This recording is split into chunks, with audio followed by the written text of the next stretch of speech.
New York City isn't making much noise these days. Our most notable artists are leaning more southern than anything else. But BK rapper Troy Ave has made it his mission to, quote, restore that feeling to the prominence of the G-Unit and Dipset eras. In fact, his manifesto has actually bled into his work, because even after a casual listen of the New York City album, you'll notice that he sounds a bit like the G-Unit frontman. I like it. When you see artists that have been influenced by the music that's there, like a lot of the melodies and the stuff that he actually, his choices, I really like when I hear something from him.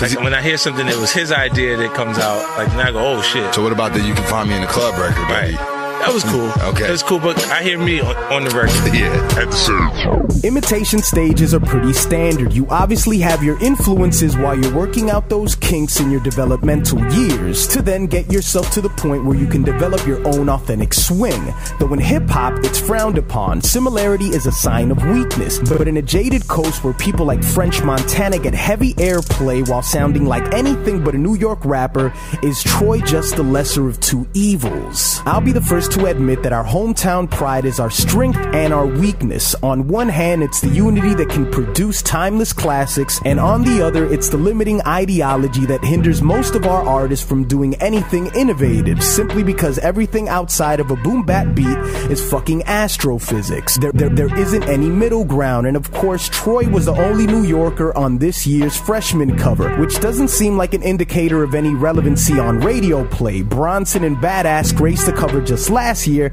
and their success hasn't exactly been fueled by the radio stations. Troy might be pigeonholing himself as the radiant son of the state, and even though he's getting support now, New York City radio has made it pretty clear that they're going to follow the current and not create it.